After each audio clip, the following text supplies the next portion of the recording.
Jean Willis. Obrigado, presidente Nilmar Miranda.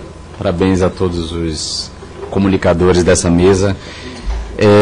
Eu não tenho provavelmente uma pergunta, mas algumas considerações a fazer. Eu acho que não vou chover no molhado sobre tudo que vocês já colocaram, mas eu só vou colocar um pouco mais de pimenta nessa discussão. Primeiro, Juca, lembrar que nós, da Comissão aqui de Cultura, nós temos um entendimento da cultura como um direito humano.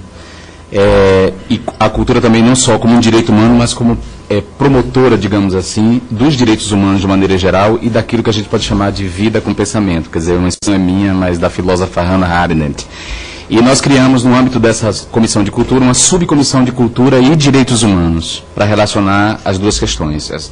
Foi um requerimento meu, aprovado por todos os deputados, sobretudo no momento que a gente se encontra aqui, sem um espaço legislativo e político para tratar das questões de direitos humanos. Mas nas falas, me chamou a atenção uma afirmação do Silvestre sobre o papel do Estado como indutor de reivindicações de recursos e políticas públicas para a cultura. Isso é fundamental, porque, como você mesmo colocou, há setores ali produtivos que não se reconhecem nem como atores da cultura, como agentes de cultura. E é fundamental que essas pessoas saibam que têm esse direito e que elas podem, sim, entrar nessa disputa por recursos. Outro ponto é a questão da capacitação do gestor de cultura, que de fato carece bastante. Assim. Não adianta a gente ter critério de repasse de recurso se o gestor não tem capacitação e uma sensibilidade, que não é só uma sensibilidade estética, mas uma sensibilidade cultural mesmo. Uma sensibilidade para a diversidade da cultura e para reconhecer certas manifestações como cultura. E aí eu vou entrar na parte mais polêmica da fala, que é, por exemplo, quando alguém colocou a necessidade de diálogo com a sociedade civil, eu acho que foi o Rodrigo, e eu me pergunto sobre o diálogo desses gestores com o legislativo municipal. Por exemplo, não há execução de orçamento municipal sem um diálogo com o legislativo. E a gente sabe que o legislativo municipal está tomado, na maior parte desse país, por parlamentares fundamentalistas que não reconhecem certas expressões da cultura como expressões de cultura. Muito pelo contrário, fazem uma atuação política e legislativa para reprimir e quase extinguir essas manifestações culturais. Então, como lidar com essa aplicação do recurso nesse diálogo com um legislativo tomado por esses fundamentalistas que vêm, por exemplo, para ficar, no mínimo, as festas juninas, por exemplo, que são festas ligadas a santos católicos, do catolicismo popular, como manifestações do demônio, por exemplo. Como aplicar recursos nessas festas populares, nas quermesses. Ou que vem, por exemplo, a manifestação dos quilombos, quer dizer, o jongo, vou dar o exemplo aqui do jongo, que no Rio de Janeiro vem sofrendo aí uma repressão muito grande, e impedido de se manifestar nas escolas, porque é visto como adoração ao diabo também, o jongo. E aí eu trago essa relação que o Juca fez, que a gente nunca pode apartar, né? Ainda que a cultura tenha recursos próprios, ainda que ela seja pensada de maneira, do ponto de vista pragmático, separado da educação, a gente não pode pensar em separar a cultura de educação, porque toda escola deve ser pensada como um ponto de cultura. E é a escola que vai garantir, ou deveria garantir, aquele repertório cultural que a televisão não pode dar. Quer dizer, a TV se ocupa da educação informal, mas a escola cabe um papel de transmitir um repertório cultural que só ela pode transmitir.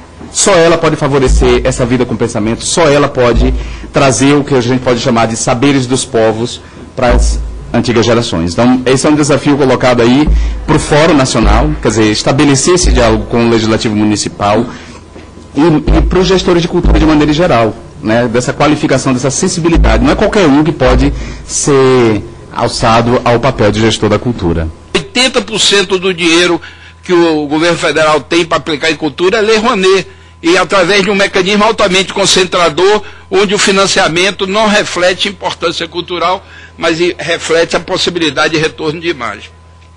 Eu não estou sugerindo nenhum mecanismo de uso de dinheiro público sem controle, não. Nós estamos avançando numa direção que era disponibilizar através de prêmio, porque esses grupos culturais têm que ter uma história, alguns têm mais de 150 anos, outros têm que ter no mínimo 2 anos de existência, ou seja, já tem um trabalho constituído, e o prêmio era acompanhado de um plano de trabalho que o grupo era obrigatório a cumprir.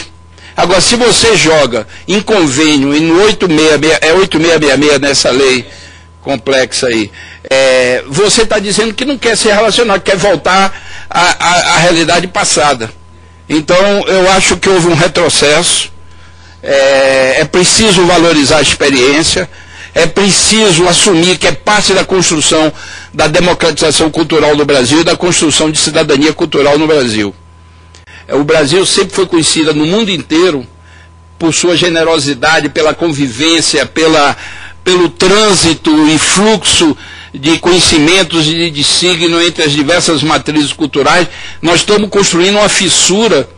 O Líbano, no Oriente Médio, já foi o Brasil do Oriente Médio, e construíram conscientemente uma fissura social, e hoje a guerra sectária é o que marca a experiência contemporânea daquele país, que já foi exatamente o que nós somos. Isso que nós consideramos quase como a base natural do Brasil pode ser destruída.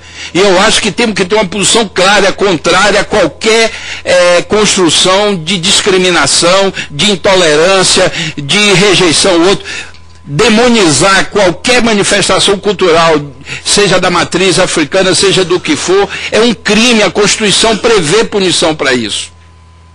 Fora a discriminação racial, fora outros tipos de discriminação que também já estão devidamente legislados. Então, eu acho que a área cultural tem que ter uma noção clara de que nós estamos, nesse momento, que estamos construindo a democracia no Brasil, surgem tendências dentro da própria sociedade, de segmentos importantes da sociedade, que tentam capturar o Estado brasileiro, suas políticas públicas, suas práticas sociais, num sentido restritivo, discriminatório e excludente.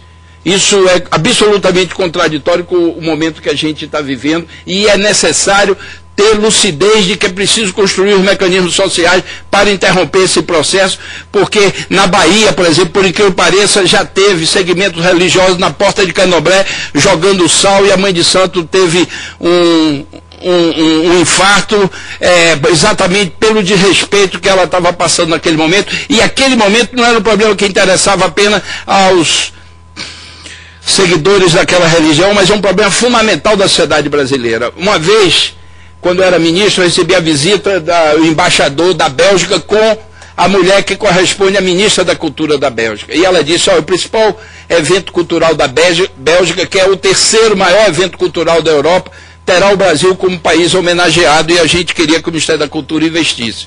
Chamava Europalha. Eu aí, curioso, porque era quarto ou quinto convite desse tipo, eu perguntei, vem cá, o que é que no Brasil desperta tanto interesse no exterior? E ela disse o seguinte, o máximo que conseguimos na Europa foi propor a tolerância entre os diferentes. E o Brasil parece que extrai prazer das diferenças. Essa sociedade tem algo que nós precisamos aprender com ela. Então nós não podemos destruir um matricial tão fundamental sob o ponto de vista cultural que o Brasil tem, e o silêncio é conivente em relação a isso.